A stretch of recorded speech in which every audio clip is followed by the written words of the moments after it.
Well, it promises to be a challenging and frustrating day for air travelers across the United States. A plan to cut flights by 10% at 40 airports is now in effect. And you're looking at Atlanta Hartsfield Airport, the busiest in the U.S. The cuts to flights stem from the U.S. government shutdown. The Federal Aviation Administration says they're needed to ease the pressure on air traffic controllers. Many have been working 6-day weeks with mandatory overtime and no pay. Let's go now to another major U.S. airport, Ronald Reagan National Airport, just across the Potomac River from Washington. That's where the CBC's Willie Lowry is today. Okay, Willie, how are things looking where you are? Arthi, it's been pretty quiet here all morning. A lot less red on the departures board than you might perhaps have expected. That being said, we know that there have been at least 17 canceled flights here. That represents about a 3% reduction from the airport's normal traffic, and it's likely only going to increase. I spoke to one airport employee who said we were still in the early innings, and she anticipated that the situation would get worse as the day progresses and as the days progress. But the travelers I have spoken to so far have been relatively pleased and surprised with the just how smooth their travel experience has been. But they say they are still worried about what the future holds. Take a listen. It'll be chaos, I expect, in Newark. And it will be here shortly, so keep your sense of humor. You know. Newark is chaos without. Newark is on a good day is bad, yeah, so we'll see what happens. I've been checking my messages to see if our flight is going, and so it looks like it is, so I was just kidding around that maybe by the time we get to the gate, it will get canceled. It seems to have a domino effect on everyone now, so travel plans, visit plans, and I think it will be more even worse. Hopefully it won't be, but as Thanksgiving holidays are coming around. And I should say that both of those passengers, those travelers, said that they really felt for these federal workers here at the airport who, in many cases, have been working without pay for over a month now. And they put the blame squarely in the hands of the federal government. And they urged both Democratic and Republican lawmakers to sit down and find a way to end this shutdown. Just a few minutes ago, Transportation Secretary Sean Duffy was actually here at Reagan National Airport trying to kind of take the situation in, and he blamed Democrats for the shutdown and for being forced to reduce the number of flights. Let's take a listen to him earlier this morning speaking to CBS News. I've done all I can to minimize disruption in the airspace. I'm trying to get people where they want to go and get them there safely. If people want to question us, I would throw it back at them, open up the government. You know, that we have to take unprecedented action is because we are in an unprecedented situation with a shutdown. Republicans and Democrats have been blaming each other now for 38 days, but there doesn't seem to be an end in sight to this shutdown, Arthi. And Willie, what should Canadians know if they're flying into the U.S.? Well, it's absolutely going to impact them. Air Canada says that at least for the time being, they're operating their normal scheduled flights, but they anticipate problems with travelers trying to connect into the U.S. with their partner airlines, specifically United. Now, one of the big issues here is that these cuts are affecting the country's busiest airports, including travel hubs like Atlanta, Denver and Chicago, but also popular tourist destinations like New York, Los Angeles, and Miami. And the hurt is only going to increase in the coming days as the FAA ratchets it up to a 10% flight reduction by next Friday if the shutdown continues. Thanks for this, Willie. That is the CBC's Willie Lowry at Reagan National Airport in Arlington County, Virginia.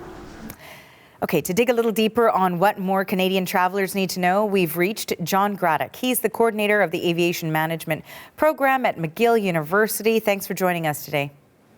Good morning, Artie. So we know the FAA, we've just heard, is cutting flights by 10% across 40 U.S. airports. Explain just how that will work. Well, you know, this is a move by the Secretary of Transportation, by the U.S. government, by the Republican government to kind of raise the ire of the U.S. traveling public about, you know, the impact of the shutdown, and they're using air traffic control to kind of use that as a wedge to kind of get the Democrats to think a little differently about continuing the shutdown. When you talk about a 10% flight reduction, it really isn't going to have that much of an impact on the air traffic control. Controllers, if they operate 50 flights a day, you take it down to 5 to 45 flights a day. It's not going to be a big deal for the controllers. Their flight operations and their methodology and their practices, they will adjust themselves to the workload.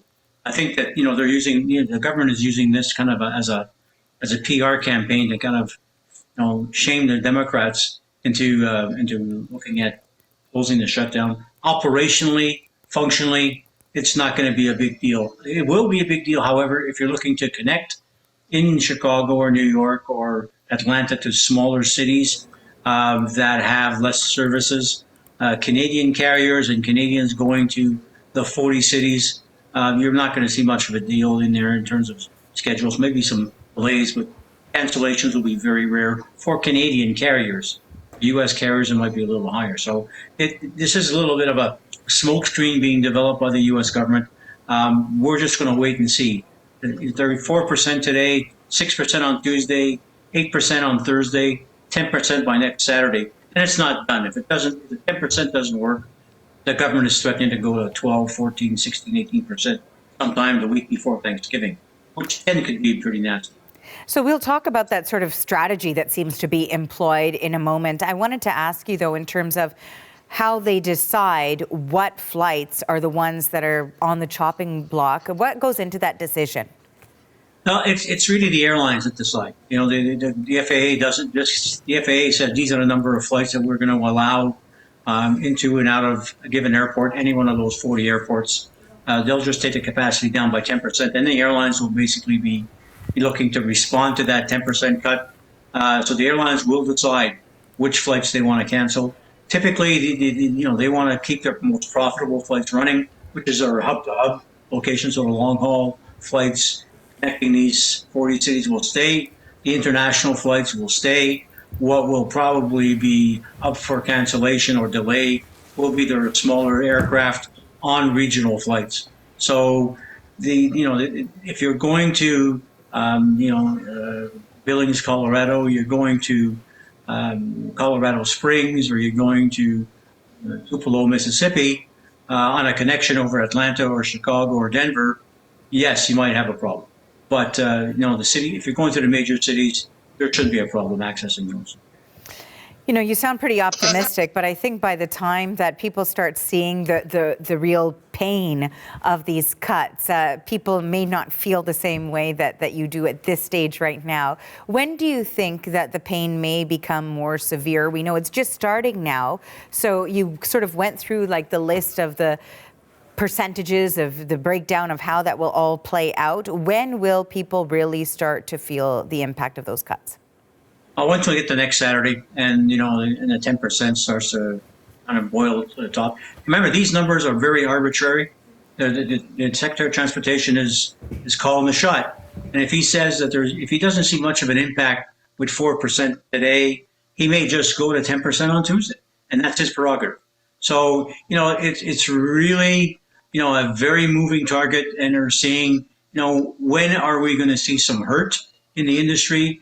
And I think the objective of the government is to disrupt, as quickly as possible, air travel in the U.S. They're doing it progressive because I think the airlines pushed back a little about this 10% immediately. So they've scaled it back. But if they see that, the airlines are still running well and there is minimal disruption, they'll crank that number up to really have some impact. So it is a game of chicken being played between Republicans and the Democrats at this point. And how effective do you think this will be in terms of the busy travel season, the American Thanksgiving holiday coming up, and these flight cuts? Do you think this might be what sort of pushes them over the edge to end the shutdown? Yeah, I think by the time we get to 15% on Tuesday, or maybe a little earlier, when you get to 15 or 18% limits in capacity, now you're starting to get some nasty repercussions in terms of people's flights being canceled. So right now this is kind of mild. We'll see, whether this is enough to move the Democrats or even move the Republicans to kind of get themselves closer to a agreement on ending the shutdown. But I think they're using air traffic control. They're using disruption in passenger demand, especially going up to Thanksgiving. Thanksgiving is the busiest flight period of the year. And the closer we get to Thanksgiving, the more disruptive any of this transportation, the cancellations will get. So they're, it's going to be chaotic, in my opinion, over the next 10 days. Thanks for this information, John. We appreciate your time. My pleasure, Artie. Have a great day. Take care. That is John Graddock. He is the coordinator of the Aviation Management Program at McGill University. He joined us from Montreal.